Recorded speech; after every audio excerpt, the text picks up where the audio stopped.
बिहार के बोधगया के बोधगया मठ में हैं, जहां पे एक प्रेस वार्ता रखी गई है।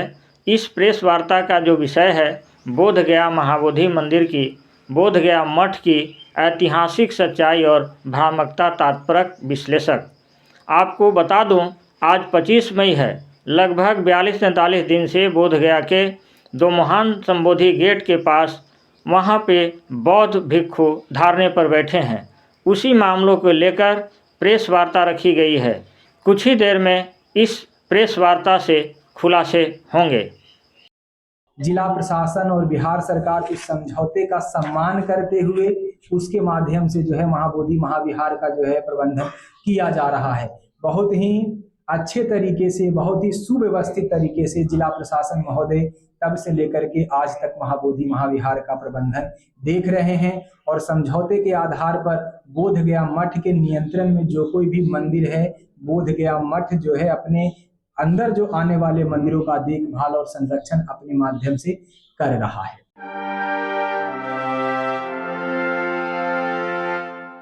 आदि काल से अपने पूर्वजों का जो पिंडदान करते हुए आए हैं, तो पिंडदान भी महाबोधि महाविहार के उस पवित्र पीपल वृक्ष के नीचे हिंदू समाज करते आया है। तो उस समझौते के आधार पर पिंडदान जैसा पूर्व में होता आया है, उसी प्रकार से पिंडदान भी महाबोधि महाविहार में होता रहेगा, ऐसा उस समझौते के आधार पर तय किया गया। तब से लेकर के आज तक जिला प्रशासन और बिहार सरकार इस समझौते का सम्मान करते हुए उसके माध्यम से जो है महाबोधि महाविहार का जो है प्रबंधन किया जा रहा है। बहुत ही अच्छे तरीके से, बहुत ही सुव्यवस्थित तरीके से जिला प्रशासन महोदय तब से लेकर के आज तक महाबोधि महाविहार का प्रबंधन देख रहे हैं और समझौते के आधार पर बोधगया मठ के नियंत्रण में जो कोई भी मंदिर है, बोधगया मठ जो है अपने अंदर जो आने वाले मंदिरों का देखभाल और संरक्षण अपने माध्यम से कर रहा है। ये सारा का सारा विषय जो है हमने जो आपको रखा है, ये सारा दस्तावेज आधार पर है और इसमें कहीं किसी प्रकार का कोई जो है आपसी विरोध और मतभेद नहीं है। ये ब्राह्मण और इसका जो अभी मैं थोड़ा सा आपको वर्तमान स्थिति के बारे में, अगर आप हमको थोड़ा सा अनुमति दे तो वर्तमान स्थिति के बारे में अगर मैं स्पष्ट कर दूं। आज जो ये वर्तमान स्थिति है, तो वर्तमान स्थिति में बहुत सारे लोग आकर के या सोशल मीडिया के माध्यम से बोधगया के बारे में जो चर्चा करते हैं, तो आप सभी जानते हैं और हम भी जानते हैं कि किस प्रकार से पूरी दुनिया में महाबोधि मंदिर और बोधगया शांति के लिए जाना जाता है और आपसी प्रेम और भाईचारा के लिए जाना जाता है। अपने परिवार समझ करके उन्होंने शरण दिया है। बोधगया के महंत जी सभी को अपना परिवार मान करके बोधगया मठ परिसर में उन्होंने शरण दिया है। और आज भी अगर आप देखेंगे तो बोधगया का स्थानीय कोई भी ऐसे परिवार के लोग नहीं होंगे जिनके घर में भगवान बुद्ध का मूर्ति जो है स्थापित नहीं है। तो ये तो जो है आप अगर इस उदारता को देखिए। मैं एक विषय और भी आपको जो बीच में छूट गया, इस विषय को मैं कहना चाहूंगा कि जो भी हमारे ही भाई हैं जो किसी जो है वो दुष्प्रेरणा से प्रेरित होकर के ये जो विषय कर रहे हैं, मैं उनको भी अलग नहीं मानता हूँ। जो लोग यहाँ आंदोलन कर रहे हैं वो भी भारत भूमि के रहने वाले हैं, वो भी हमारे परिवार के ही सदस्य हैं, लेकिन किसी कारणों से बाह्य विचारधारा से प्रभावित होकर के जो विरोध कर रहे हैं उनको मैं महाबोधि मंदिर के संबंध में बोधगया मठ के महंत जी का योगदान बताते हुए कहूंगा कि महंत जी ने 500 सालों तक महाबोधि महाविहार का जो है संरक्षण और प्रबंधन इस कारण किया कि भगवान बुद्ध ने हमको स्वीकार किया है। यह भगवान बुद्ध की ही प्रेरणा का परिणाम है कि महंत जी ने 500 साल तक मंदिर का प्रबंधन और देखरेख किया है। हम भारत भूमि में निवास करने वाले लोग कन कन में जो है देवी देवताओं का स्वरूप का जो है वो दर्शन करते हैं। तो भगवान बुद्ध के इच्छा के विरुद्ध, भगवान बुद्ध के प्रेरणा के विरुद्ध बोधगया महंत जी 1 साल भी मंदिर का प्रबंधन नहीं कर पाते। तो भगवान बुद्ध की प्रेरणाओं का ही परिणाम है, भगवान बुद्ध के आशीर्वाद का ही यह परिणाम है कि हम लोगों को 500 सालों तक भगवान बुद्ध के सेवा करने का अवसर प्राप्त हुआ है। और आज भी हम अपने आप को जो है वो गौरव का अनुभव करते हैं कि महाबोधि महाविहार में भगवान बुद्ध आज भी हमारी सेवा को वो स्वीकार कर रहे हैं और भविष्य में भी हमारी सेवा को स्वीकार करेंगे।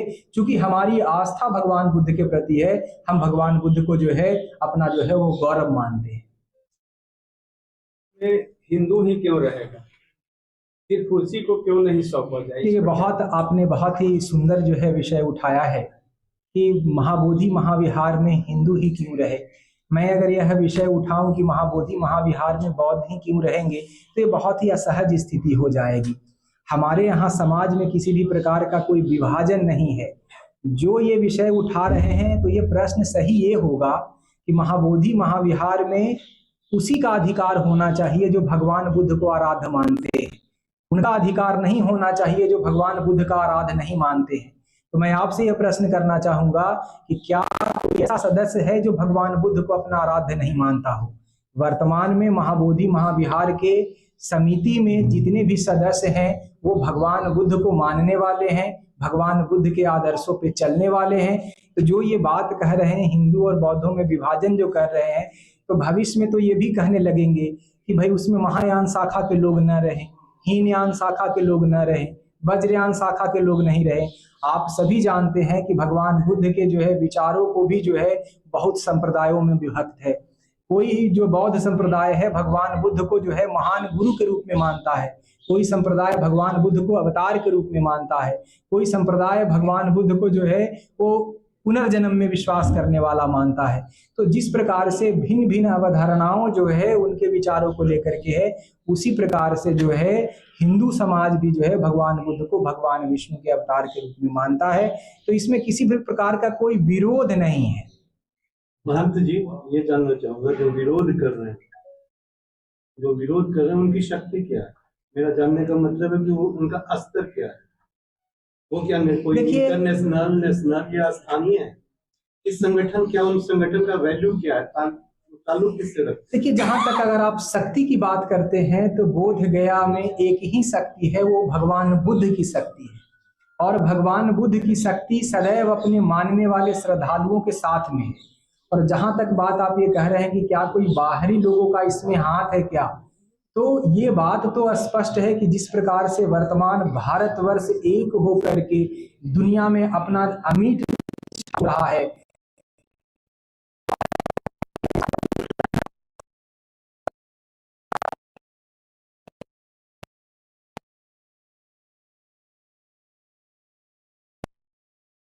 में भ्रमित होकर के इस प्रकार का बात उठा रहे हैं। सर, मैं ये जानना चाह रहा था, जैसे कोई भी संगठन है तो एक राष्ट्रीय स्तर का संगठन होता है जिसका बोलना, काम करना वो वैल्यू रखता है। ये जो विरोध कर रहे हैं, क्या किस स्तर के हैं वो? हम उसके लिए बोलने चले, हम उसकी चिंता करें, कुछ की चिंता करेंगे तो नहीं। अगर वो है कोई उस तरह का संगठन है तो ये बात आपकी सारी वाजिब है कि हाँ भाई नहीं, ये विषय जो आप कह रहे हैं, मुझे नहीं पता कि संगठन है या उनका संगठन नहीं है। सोशल मीडिया के माध्यम से जो गलत बातें प्रचारित की जा रही है, उस गलत बात प्रचारित से जो हमारा समाज भ्रमित हो रहा है, उस भ्रम की स्थिति को दूर करने के लिए आज का प्रेस कॉन्फ्रेंस रखा गया है। मुझे नहीं पता है, मैं आपके माध्यम से ही उन लोगों को भी यह विषय कहना चाहूँगा कि अगर किसी प्रकार की समस्या है तो बौद्ध धर्म में बहुत बड़े बड़े गुरु हैं। हमारे पूजनीय दलाई लामा जी हैं, हमारे कर्मापा जी हैं, या बौद्ध धर्म को मानने वाले जितने भी धर्म के गुरु लोग आते हैं, उनको अपने गुरु के पास जाना चाहिए और अगर कोई विषय है तो उनको रखना चाहिए ताकि वो जो है वो समाधान कर सके। महंत जी, उनका आरोप है कि बीटी एक्ट 1949 बना था और 50 में भारतीय संविधान लागू हुआ। तो भारतीय संविधान लागू हुआ तो उससे पहले के जितने नियम, कायदे, कानून है वो इसमें खत्म हो जाते हैं और अभी तक 49 जो एक्ट है वो चल रहा है, उसको भी लेकर उन्होंने सवाल किया। देखिए, अगर एक्ट के बाद में भी अगर आप देखेंगे, जो अगर मान लिया जाए कि यह जो है लीगल, अगर उनका कोई विषय है तो लीगल जो हमारे एक्सपर्ट हैं तो उनसे ये ओपिनियन लिया जा सकता है कि इसमें लीगल क्या प्रावधान है, और ये सरकार का विषय है। बात ये है कि उस प्रबंधन समिति के रहने से हम लोगों के आपसी भाईचारा और आपसी प्रेम में किसी भी प्रकार का कोई विरोधाभास नहीं है। अगर इसके लीगल अथॉरिटी के बारे में अगर आप चर्चा करना चाहते हैं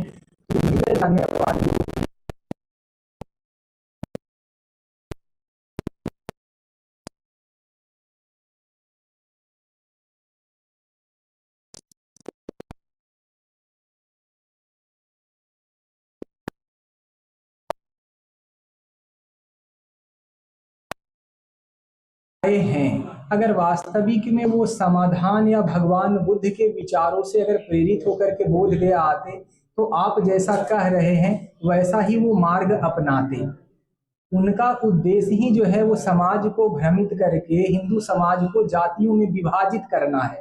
अगर वो वास्तविक में समाज को लेकर के, भारतवर्ष को लेकर के इतने अगर जागरूक नागरिक रहते तो इस प्रकार का सोशल मीडिया में जो है भ्रम फैलाने के स्थान पर वो जो आधिकारिक व्यक्ति रहते उनके पास में जाकर के वो चर्चा करते। हमारे भारतवर्ष में हम लोग गुरुओं की धरती से आते हैं, हमारे यहाँ गुरु परंपरा होती है। हमारे यहाँ कोई समस्या होता है तो हम अपने गुरु और बड़े बुजुर्गों के पास जा करके उसका समाधान का मार्ग ढूंढते हैं। हम समाधान का मार्ग जो है वो गलत बातें प्रचारित करके नहीं करते हैं। तो इसमें जो है यही विषय है। स्वामी जी एक क्वेश्चन, जिस तरह से उनका डिमांड हो रहा है, अगर बिहार सरकार मान भी लेती है तो मठ का या सनातन धर्म के लोगों का क्या रूप होगा? देखिए, जहाँ तक आप अगर इस भारतवर्ष के अगर आप संविधान को देखेंगे तो संविधान में भी जो हिंदू धर्म की अवधारणा है उसमें जो है वो बुद्ध धर्म, जैन, सिख और हिंदू, ये सभी हिंदू हैं। तो ये बात जो आप कह रहे हैं कि बिहार सरकार जो है वो किसी के जो है बातों को मान जाए, और यह भारत भूमि जो है ऋषि महर्षि और संतों की भूमि रही है, और यह बहुत बड़ा प्रश्न है। ये पूरे भारतवर्ष ही नहीं, भारत से बाहर भी जो लोग हैं जो भगवान बुद्ध को अपना आराध्य मानते हैं उन लोगों के लिए यह श्रद्धा का विषय है। और जहाँ तक जो है महाबोधि महाविहार में हिंदुओं के संबंध में विषय है तो यह कोई अधिकार का विषय नहीं है, यह कर्तव्य और जो है उपासना का विषय है। देखिए स्वामी जी, एक लास्ट क्वेश्चन है। 99 एक्ट को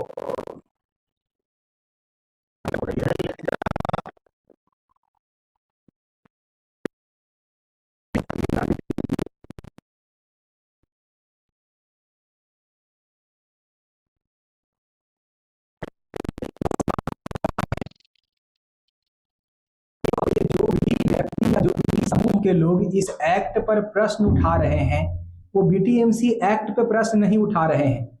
हमारे भारत निर्माण में जिन महापुरुषों की भूमिका रही है, हमारे राष्ट्रपिता महात्मा गांधी के ऊपर, जवाहरलाल नेहरू के ऊपर, डॉक्टर राजेंद्र प्रसाद के ऊपर, या जो संविधान निर्माण करने वाले हमारे जो है बाबा साहब आम्बेडकर हैं, उनके विचारों को, उनके भविष्य में जो है ध्यान में रख करके बनाए गए चीजों को, उस पर ये प्रश्न उठा रहे हैं। वर्तमान बीटीएमसी का जो स्वरूप आप देख रहे हैं, इस स्वरूप को बनाने में जो है वो बहुत बड़े बड़े महापुरुषों की भूमिका रही है। ये जैसे कि आप लोगों ने, जो हम लोगों ने शिक्षा ग्रहण की है, और आप मठ में भी हम बैठे हैं, आप लोग दिए हैं, राष्ट्र और धर्म के लिए हम लोग सब कुछ निछावर करते हैं। तो जब ऐसी स्थिति है तो आप क्या संदेश दे रहे हैं? देखिए, भगवान बुद्ध और इस बोध गया की छवि धूमिल नहीं हो, इसके लिए पूरे हिंदू समाज को, भारतवर्ष के हिंदू समाज को जो भी निर्णय लेना होगा वो निर्णय हिंदू समाज लेगा। आज जो हम इस प्रेस कॉन्फ्रेंस जो कर रहे हैं उसके माध्यम से भी मैं आप लोगों को स्पष्ट कर दूं कि भगवान बुद्ध के वचनों को और भगवान बुद्ध के सिद्धांतों को रक्षा करने के लिए हमें जिस भी जो है प्लेटफॉर्म पे जा करके जो कुछ भी करने की आवश्यकता होगी ये हिंदू समाज करेगा। और ये जो है सिर्फ बोध गया मठ का विषय नहीं है, ये भारतवर्ष में रहने वाले जो है वो सभी हिंदुओं के जो है वो आस्था का विषय है। हमारा एक सवाल है कि भारत में जो समन्वय स्थापित हुआ है बौद्ध और हिंदू के बीच में, इस समन्वय की कड़ी को तोड़ने की एक कोई साजिश तो नहीं है? यह बहुत ही अंतर्राष्ट्रीय जो है इसमें षड्यंत्र है। आप अगर देखेंगे जिस प्रकार से 100-200 की संख्या में यहाँ पर आकर के कोई लोग बौद्ध भिक्षु के भेष में है, कोई जीन्स पैंट पहन करके भी अपने आप को लामा कह रहे हैं, कोई कुछ कह रहा है, और इन लोगों को जिस प्रकार से जो है वो सोशल मीडिया के माध्यम से गलत बातें प्रचारित कर रहे हैं, तो निसंदेह जो है भारत को जातियों में विभाजित करके हमारा भारतवर्ष आंतरिक विवादों में फंस जाए, और जिस विकास की गति से हमारा देश जो है वो विश्व गुरु बनने की दिशा में है, उसका जो है वो गति किस प्रकार से बाधित हो जाए, इसके लिए है अंतर्राष्ट्रीय षड्यंत्र ही प्रतीत होता है, और निसंदेह अंतर्राष्ट्रीय षड्यंत्र है। इसमें स्थानीय राजनीतिक पार्टियों की भूमिका को भी आप देखते हैं? नहीं, मैं चूंकि यहीं स्थानीय जो है बोध गया मठ का ही महात्मा हूँ और मैं स्थानीय लोगों से मिलता हूँ, और यहाँ के स्थानीय जितने भी जनप्रतिनिधि हैं वो यहाँ के जो है समन्वय और आपसी प्रेम भाईचारा से बड़े ही उसके सहयोग में रहते हैं, तो स्थानीय कोई भी जनप्रतिनिधि ऐसा नहीं है कि इस विषय को वो उठाए। सरकार से रिपोर्ट है कि उसमें एक राजनीतिक पार्टी का भी संरक्षण। हाँ बिल्कुल, एक जरूर देखने में आता है कि मैं नाम लेना नहीं चाहूंगा क्योंकि साधु महात्मा का काम आपस में समाज में समन्वय करना है। आप जिनका नाम ले रहे हैं, मैं भगवान बुद्ध के चरणों में यही प्रार्थना करूंगा कि उनको भी सद्बुद्धि दे, और जो व्यक्ति जो इस प्रकार का नर्गल बात कर रहे हैं उनको भी भगवान जो है वो प्रेरणा दे। जो राजनीति लोग जो है ये विषय रख रहे हैं, जिनकी राजनीतिक पृष्ठभूमि खतरे में है, तो भगवान बुद्ध के ही आधार पर अपनी जो है राजनीति चमकाने के उद्देश्य से इस प्रकार का बात रख रहे हैं। अगर आप गहराई में जाएंगे तो आप पाएंगे कि भगवान बुद्ध के किसी भी सिद्धांतों पे वो जीवन नहीं जीते हैं। कोई भी वो पंचशील का पालन नहीं करते हैं, कोई भी अहिंसा सत्य का पालन नहीं करते हैं। वो जो भगवान बुद्ध के संबंधित विषय जो उठा रहे हैं वो एकमात्र अपने स्वार्थ सिद्धि और राजनीतिक उद्देश्यों के लाभ के लिए उठा रहे हैं, या बाहर से जो उनको जो है हमारे हिंदू समाज को तोड़ने के लिए, भारतवर्ष को समस्या उत्पन्न करने के लिए जो अंतर्राष्ट्रीय जो है षड्यंत्र है उससे उनको सहयोग मिल रहा हो, चाहे आर्थिक सहयोग हो या किसी और प्रकार का सहयोग। बोधगया मठ सरकार से क्या अपील करती है इस समन्वय को खराब करने वाले लोगों की? नहीं,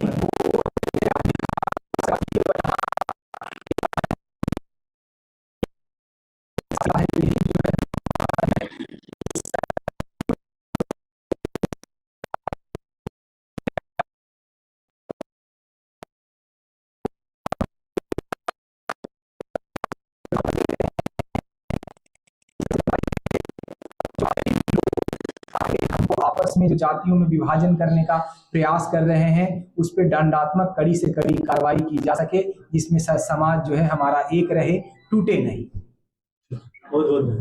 जो अभी धारणा पर बैठे हुए हैं महाबोधि महाविहार के, आपकी कॉन्फ्रेंस की जा रही है, समाप्त कैसे होगा इस पर थोड़ा दो विषय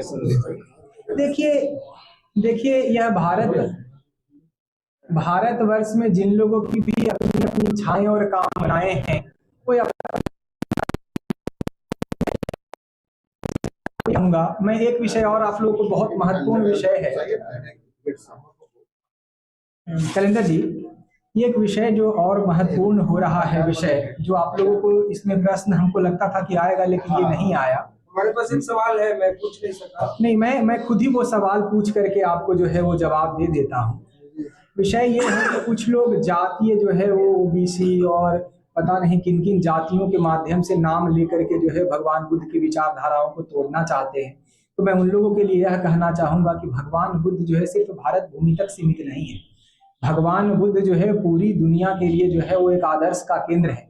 अगर हम जातियों की बात करेंगे तो चाइना के लोगों के पास में कौन सी जातियां हैं, जापान में कौन सी जाति है, श्रीलंका कंबोडिया में कौन सी जाति है, या भगवान बुद्ध को मानने वाले जो भी 50-52 देश के लोग हैं वो जातिगत आधार पे भगवान बुद्ध को अपना आराध्य नहीं मानते हैं। वर्तमान जीवन में दुखों की निवृत्ति हम किस प्रकार से कर सके, भगवान बुद्ध के द्वारा दिए गए उपदेश के माध्यम से हम अपने जीवन में सुख और शांति कैसे प्राप्त कर सके, इसके लिए भगवान बुद्ध को लोग आराध्य मानते हैं। किसी जाति या किसी संप्रदाय विशेष के होने मात्र से भगवान बुद्ध किसी के आदर्श नहीं है। तो इस प्रकार की बातें बोल करके भगवान बुद्ध को संकीर्ण करने का, भगवान बुद्ध के जो है वो एक छवि जो अंतर्राष्ट्रीय छवि है उसके धूमिल करने का जो प्रयास कर रहे हैं, तो ये वो ना करें।